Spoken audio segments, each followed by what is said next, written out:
What's up, guys? Hopefully you know who I am by now. I'm the Degenerate 75. I'm mainly a PGA DFS player, but for the last few weeks I've been dabbling in some PrizePicks and been having some success. So hopefully this is your first time seeing me, and you're coming to check it out for the first time because you've heard about all the money we've been winning, and I won't lie, I've been killing it the first 2 days, but I'll also be honest enough to let you know that I've been doing high-limit gambling for a long time, and I know that there are ebbs and flows, and you gotta get it in when you got the best of it, and you gotta protect it when you got the worst of it. I do a lot of rounders quotes. You should probably know me. So if you don't know, Degenerate75 is my Twitter handle. You should definitely go give me a follow over there, but more importantly, you should give me a follow here on this YouTube channel because I think I might get to 1,000 subscribers this weekend, and with me leaving for Las Vegas tomorrow, I would really like 1,000 subscribers so I can win a bet with two buddies. So if I've won you any money, go give me a sub, or, like if I've won you a bunch of money, go get your buddies to sub too. They don't have to watch it. I just needed to say 1,000 so I win the bet and I get a free roll in Vegas.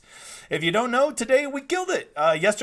So 2 days ago when I made the video, I guess that would have been last night, for today's event, I had told you I went 9 for 9, and then I kind of, I don't give picks here, so if you say, oh, you don't play this guy and don't work out, I don't give a shit. I'm just giving you some ways that I see plus EV moves, and if you don't know, EV stands for expected value, which means it doesn't always fucking work out the way we want. But if you put enough of them together, you do it in the right combination, you should be able to have an edge doing this, assuming PrizePicks puts out lazy lines. These last 2 days, they definitely have put out some lazy lines, and I went 9 for 9 the first day, so no matter what, no matter how you mix and match them, you were going to kill it. Of the 9 that I put out yesterday, 7 of them hit. Literally every one of them hit except the 2 that I just had to go play strokes. So lesson learned there.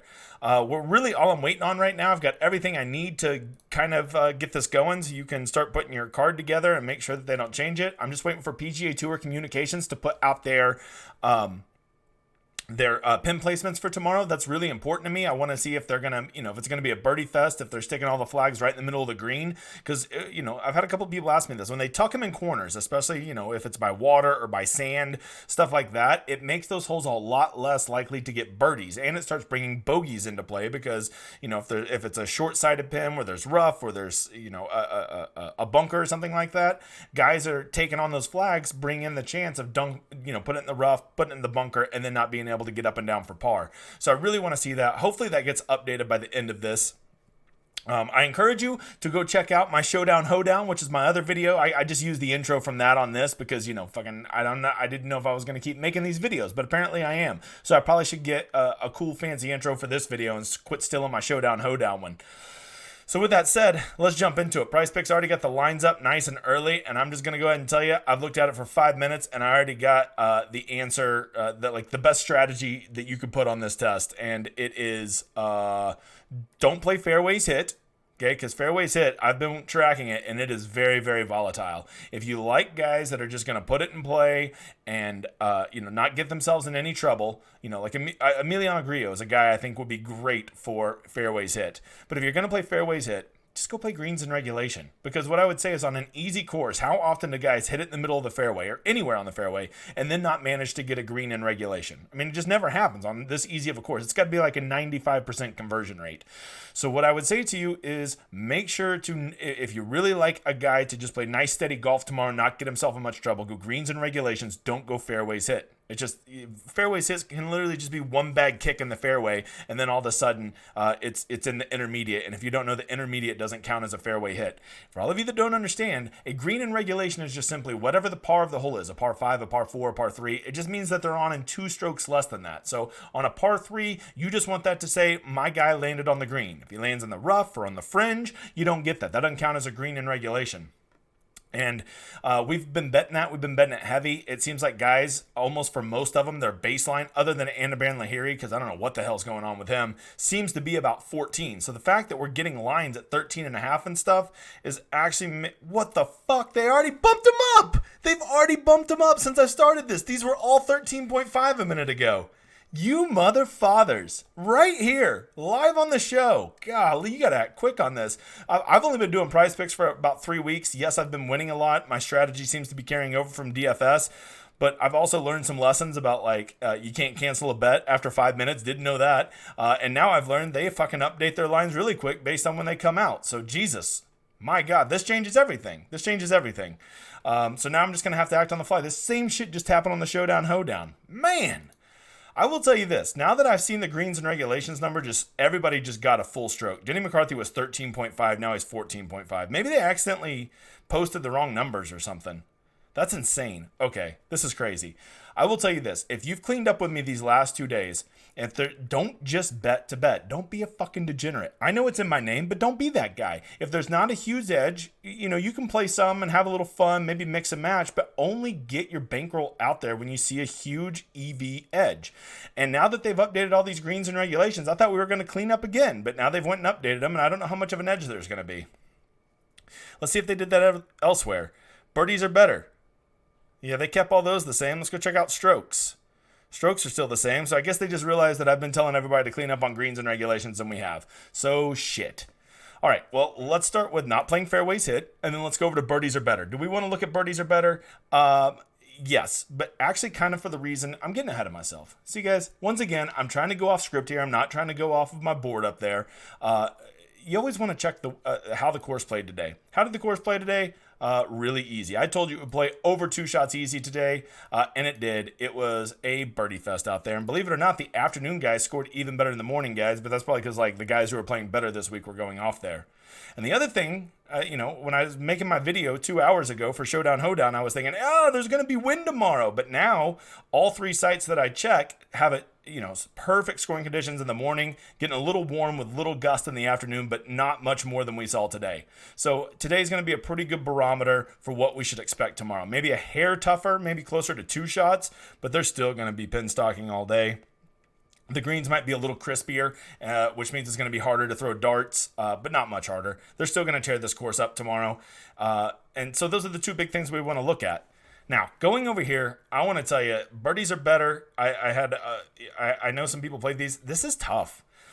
Most of these guys are at 5.5, so I hope you're a genius at math and you understand that that means you got to make 6 birdies. 1 out of every 3 holes you have to birdie. And the problem with birdies is it's not just about you have a lot of birdie looks. You actually have to roll them in. Denny McCarthy's one of the best putters on earth, and he only made 5 birdies today. And I think he legit went 18 for 18 in greens and regulation today. So he had 18 birdie putts, and he still would not have hit his over on this. And that's one of the best putters in the world. That's what I don't like about birdies are better, is you're basically relying on them to hit a good drive, a good approach, and a good putt. They have to do all 3 of those things just to get 1 birdie. And now you're expecting to get 6 of them. And then you go look at how the course is playing. It's not like the par 5s are just giving it up super easy. Number 2 is very easy. Let's see, what's the other one? Oh, number 10 only didn't even play a quarter of a shot under par. So that's not like an auto birdie there at number 10. And then number 17 was pretty easy. So 2 of the 3 par 5s were giving it up, but 1 of them not so much. So when you take out that, and now let's between those 2, you should probably average about 1 birdie between 2 and 17. Now you got to go find 5 more birdies on the rest of these holes. And some of these holes are playing kind of tough. So I do not like birdie or betters when it's 5.5, because expecting your guy to get 6 birdies is a lot of stress. I told you I only had 2 losers today, and they were strokes, but they also wouldn't have even came close on the birdies. So no matter how I played them, it was Lahiri and it was Mav, both on the strokes, but they weren't even close on the stroke. Well, Mav missed on strokes on the number, but they weren't there on the birdies either. And they wouldn't have been there even if it was a full stroke lower. So I'm telling you, if you want to bet tomorrow, the best EV plays here are go find these guys that are 5.5, specifically the guys that are not great putters, and I would attack that and take the unders. It's hard to get 5 birdies, especially in the afternoon with the pressure on. Is Emiliano Grillo really going to go out there and just keep putting like an animal? I doubt that. There's some guys. Matthias Schwab, can he really continue 6 birdies from Matthias Schwab with that pressure at the end of the round? Denny McCarthy, I actually thought he played about as poorly as he could play today, and he still made 5 birdies. So maybe he would be a good one. The point being, I don't think any of these are great plays. I'm probably not going to attack him, but if I did, I would be taking the under on the 5.5s. Strokes, hate it. As I learned today, as I've already told you, I had Lahiri at 68. I thought that was easy. How could you not shoot a -3 on this course? But now you got to go shoot a -4. And a lot of these guys are going off late. Grillo, McCarthy, Poston, Schwab, Bez, McNeely. They're all going off in the last 6 groups, whenever the course will be the toughest and the pressure will be the highest. And to assume that they're just automatically going to get a -4, I don't really love that. If anything, I'm playing a strokes guy. I want to play somebody like Brennan Todd or Tigala or somebody going off easier where they're going to get more of their round in these ideal scoring conditions. Let me get on Sunday here. These ideal scoring conditions with there not being a ton of pressure and being in the last groups. That's how I'd do it. But once again, I don't love that either. So greens in regulation was what I was going to say to attack, but they just completely fucked us here. And so I'm going to refresh it again and just hope that it's magically better now. Come on, come back to me. Nope, they know they're tired of losing money. They're losing their ass this week, I guarantee you. Let's at least go check PGA communications here and see what we're getting. Hopefully they put the flags up by now. And of course they didn't. Man, this is a fucking shit show. Maybe the thesis of this should be just fucking take tomorrow off, okay? Let's save that money that we've won this weekend. I do think the best bets here are the birdie or better matchups, which I typically don't like because they're more of a crapshoot. But they did give us some pretty sweet matchups. Like Tigala, he was a smash play today against who was he up? Oh, Rory Sabatini. I mean, he's just such a better player. Like, you got to think that's probably him playing Vince Whaley tomorrow is probably about a 65-35 proposition that he will get more birdies than him. Because even when Tigala doesn't necessarily score well overall with strokes, he still seems to get a lot of birdies. Other guys that really stood out to me that could be good plays. Actually, Zach Johnson versus Adam Long. I really like Adam Long there, so I would take the under there. I would take Adam Long over Zach Johnson. As well as Zach is playing this week, Adam Long just seems primed to kill it. I really like CT Pan tomorrow, but Maverick McNeely kind of played like as low as he could play today, so I don't really know if I want to, he just seems like a great bounce back candidate. But let me just, and then the other one. I would say Dylan Fratelli was awful today, ball striking. Patrick Rogers couldn't roll in a putt, so that would probably be one I would take Patrick Rogers over Dylan Fratelli. But once again, I'm not giving you these with any conviction. Here's what you got to watch out. A lot of people are going to see Matthias Schwab. Oh, he's playing great. Up against Peter Malnati. Who the hell's Peter Malnati? Let me tell you, Peter Malnati's ball striking. Peter Malnati can get filthy hot, and even if Matthias Schwab does outscore him, Peter Malnati's kind of guy that makes 7 birdies in a round. So, just be careful. Just because a guy's up in the lead, there's going to be pressure on him, and he's maybe playing a little bit more conservative because a top 10 in a PGA event sounds pretty fucking awesome. Whereas Peter Malnati, he's going to be out there in a stupid bucket hat, and he's going to be firing at every pin because he don't give a shit. He's in like T47. So, be careful whenever you're seeing these guys here that are way down. A leader versus some slapdick way down the board. Those can trick you. That's enough. Denny McCarthy. I think Denny McCarthy, he's going to have a lot of pressure on him tomorrow. He hasn't won a whole lot, hasn't had a big chance. This could be like a career-defining moment for him. Patton Kazire. Of course he'll beat Patton Kazire. Just know Patton Kazire will shoot a 73 tomorrow or he will shoot a 63. And that's not the kind of guy you want to be playing in a birdies or better matchup. If it were just straight strokes, then yeah, Denny McCarthy would probably be a good play. But Patton Kazire can get filthy hot. I'm just warning you. So these are the little trap plays that they put out here on you. And you got to be careful with that stuff. So, birdie or better matchups, we got what? We got about 3 that we're somewhat interested in. I can already tell you what I'm going to do. I'm going to just keep making my 9 picks that I do. And then of those 9 picks, I just go take and I do 4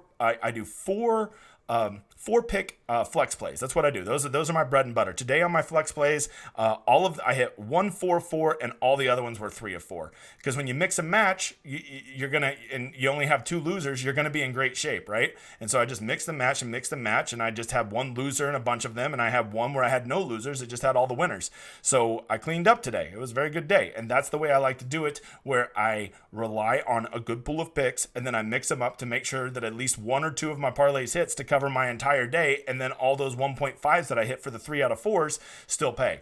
If you want to be aggressive and just do the 4 and do a straight 10x, that's on you. But I'm trying to. I've won every single day I've played this, and this is the system I'm using, so that's what I'm going to continue doing. If you don't understand what I'm saying, don't worry. I got a Patreon coming next week, and I will coach you through this stuff. So we're back to where we started, which is what I really wanted. Greens in regulation. Man, I am so bummed about this. When I saw Zach Johnson at 13.5, Denny McCarthy at 13.5, Bez at 13.5, and Maverick McNeely at 13.5, I was literally about to go to the bank and take out a second mortgage on my house. It was just free money. It was free money because these guys, when you go look over here, today, tee to green, round 3, which I think round 3 is going to play very comparable to how it's going to play tomorrow. Greens in regulation gained. Denny McCarthy literally went 18 for 18 today. He wasn't struggling at all. Poston only missed 1. Bez only missed 2. Grillo, he actually missed 2 of his first 4, and I was thinking, man, this guy's gonna not pay. And then he literally hit his last 13 or 14 in a row. No, his last 14 in a row to go 16 of 18. Tigala was even hitting greens in regulation. Zach Johnson, that was him. Him and Bez were my two smash plays today at 13.5 greens in regulation. And they were going to be that way again today. But now 14 is only going to get you a push with Zach Johnson. 14 is only going to get you a push with Maverick McNeely. So, like if I'm going to do 14.5, you've got to think at 14.5, the only way you win that is you only get 3 holes to not hit a green in regulation. And if you go look over here, number 7 is a long par 3 that is not easy to hit. Number 9 is not an easy green to hit. Number 12 is not an easy green to hit, another long par 3. And number 18 was not an easy green to hit. So there is 4 holes out there that you could argue are probably almost 50-50 that they're going to hit them. And you say, okay, well, let's give them those 4 holes and they get the other 14. That's still only a push, bro. Is that really what you want? So, I don't love those numbers tomorrow if we're looking for value, because you got to remember, you're here to chase value. And if you don't see it, don't play it. I would actually look and see if any of these guys, their approach is off. Matter of fact, let's just go do that. Let's not tell you to go do it. Let's just go fucking do it. Let's go look. Round 3. Let's go look at our start guys. Fratelli's not on there. Brendan Todd was terrible today, and so was Lahiri. So let's go check out there. Let's see what they did greens. Let's see if they were able to save their greens in regulation. So you have Lahiri. He still, even being terrible, still got 14, and Todd still got 14. So let's see what they are.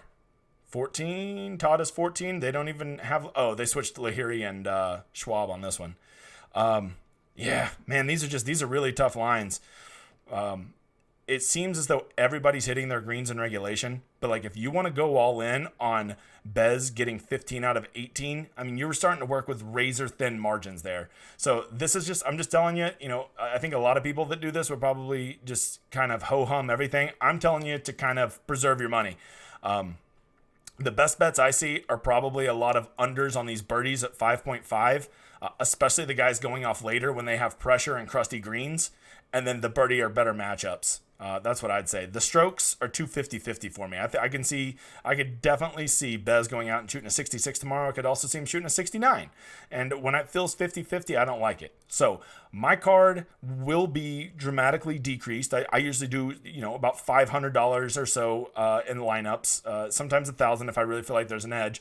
And I'll be cutting that in half tonight. And my player pool, and when I say player pool, you got to remember I'm a DFS guy, so my pick pool, I guess I should say, because this is PrizePicks, is going to come almost exclusively from betting unders on a lot of these 5.5s, because I just think that's really hard to do. And then the birdie or better matchups that I like, where I feel like there is a superior player who's ball striking versus somebody who's not, like Vince Whaley or something like that. Patrick Rogers over Dylan Fratelli, Adam Long over Zach Johnson. Those would be some of the ones that I'll probably work in. But I'm telling you, don't go bet the farm on this. Don't give away all the hard money that you have already won this week. Wait till there's an edge and they start putting out lazy lines again like they initially did. And I guess all the sharks just got on there and bet it and took all of our value from us. But I can only get these videos out so damn fast, right? Last thing I want to check. Let's see if those flag sticks are up. You want to go to PGA Communications and you want to wait. Go look. Here's the flags from yesterday. When I say tucked, go look at the picture, right? You can tell when something's tucked when it's way off in a corner. Like look at number 12 here. You see number 12? See how it's like, let me scoot over this way. It's right over here by sand. That's a tucked pin. When it's right down here, those are tucked pins when they're right. Whereas number 10 is just right in the back center of the green. That's a very easy pin. You don't even have to hit a good shot to get close to that. Number 7, right in the back center of the green. That's an easy one to get to. Whereas number 9, look, you got to throw it over this bunker to get to that. That is a very tucked pin. So if you see a bunch of tucked pin tomorrows, that should only make you like the under on birdies even more. But this information isn't out yet. I'm still waiting for it to come out. Once I have this Discord starting next Friday, I will be able to give you this along with all my picks. But as of tonight, you ain't getting shit for picks because I'm not giving any to you. I just gave you some ones that I think were interesting, and I'm trying to get you off of plays that are not really high expected value, which fairways, greens and regulations, and the strokes are all. I mean, you're doing a true parlay. You're just fucking gambling at that point. And if that's what you want to do, well, then you don't even need to watch this. Just go gamble. I'm trying to give you plus EV plays. And I don't see a ton of them tomorrow because PrizePicks is tired of paying everybody's houses off. So slow down tonight. Focus on birdies and better and birdie or better matchup. I see that being the biggest edge. If you didn't find this video helpful, well, when you still have a bunch of money in your PrizePicks account come Monday morning, just remember how fucking helpful it was because I told you to pump the brakes, motherfucker. All right, guys. I hope you come check out my DFS stream on Wednesday. It is going to be fun. We cover all the week-long stuff that you'll need to know. I'll be doing it live from Las Vegas. So I hope you come check it out and you enjoy it. But more importantly, go subscribe to this channel. Turn on notifications. Go like this video. I get like no likes, and I'm sitting here just dropping winners, and I get like 50 likes.